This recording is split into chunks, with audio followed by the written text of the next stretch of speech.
If you've touched the same low-value task more than twice this week, I'm talking about the stuff that you should have let go months ago. Stop whatever you're doing. These 4 steps are going to be the difference between scaling like a real business owner or just spinning your wheels. So let's get into it. Now, most business owners already know that they need to delegate, but when it's time to actually let go, they never do. And I've heard it all. It's just faster if I do it myself. Or they'll probably just mess it up. Or I don't have time to sit here and explain things over and over and over again. But here's the uncomfortable truth. Tasks don't scale.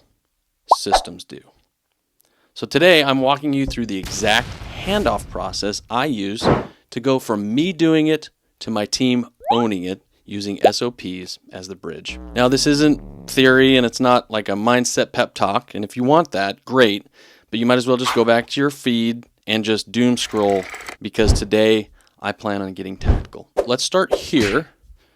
Building the SOP is really only half the battle, and if you stop there, you'll just kind of stay stuck, because an SOP that isn't owned is really just a document that collects digital dust.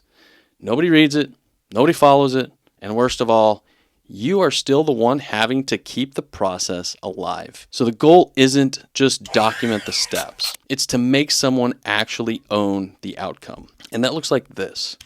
They follow the process, they know how to troubleshoot it, and then they come back to you when something needs to change.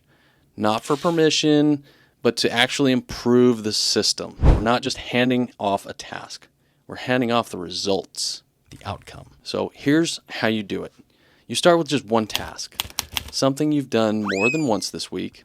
Maybe it's sending client reports, uploading invoices, publishing blog posts, whatever it is. Pull up an SOP that you already built. And you may not think it's an SOP, but even the simplest things can be an SOP. Even if it's just a screen recording or a bullet list. And then I want you to do these 4 things. Number 1, you need to assign it to a person, not a team. Don't just send it to a shared inbox. None of those annoying, "Hey everyone," group messages. That's like screaming into the void.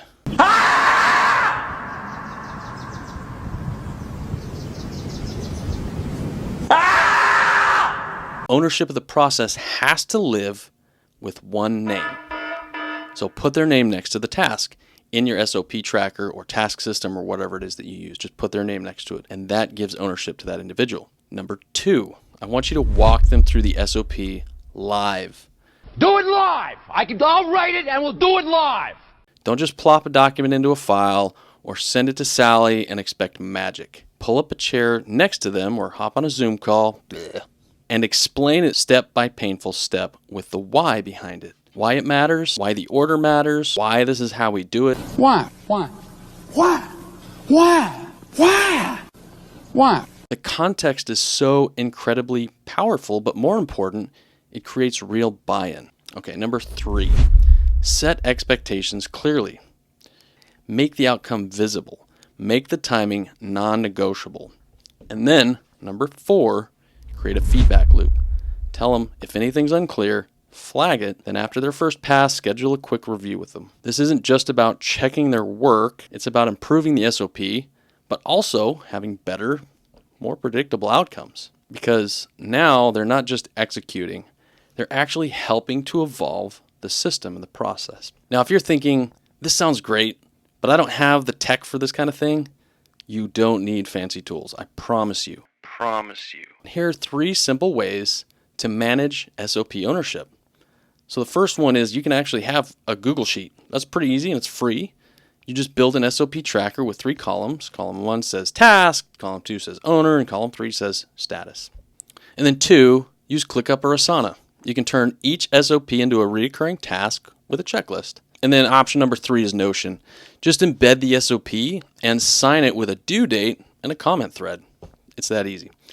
Whatever tool you decide, just pick the one that matches how you already operate to reduce the friction of employing it and keep it stupid simple. Your system should never be harder to use than the task itself. Now let's talk about the first real handoff, where most founders honestly kind of lose their nerve, sometimes lose their minds, and let's be honest, we all kind of do. You'll feel the urge to step in, to redo it, to clean it up. or just to take over. I want you to aggressively resist that urge. You need to let them do it.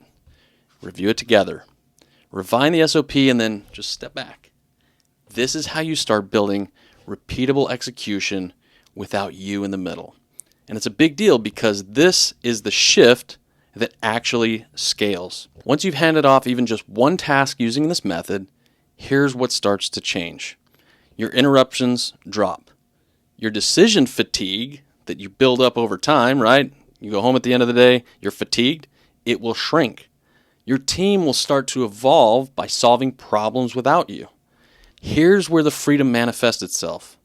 Your Slack starts to go quiet. You don't hear much on your Slack channels. Your nights start to open up, and then you stop being the bottleneck in your own business. And that is the win. That's the transformation. But you won't get there by trying to do everything better. You get there by doing less, but you do it the right way. You stop being the doer and you start being the builder. Now, if this clicked for you, but you're still not sure where to start, I built something for you. The SOP Mojo Starter Kit. It's 5 plug-and-play files that help you document your first SOPs, assign clear ownership, and get your team executing without having to chase them down. Now, you can grab it for free at sopmojo.com/starterkit. Links in the description. You don't need more hustle. There's enough of that in the world. There's enough hustle mindset garbage glorifying hustle as the only way to become wealthy. What you need is a system that frees you up to lead. Thanks for watching. I'll see you on the next one.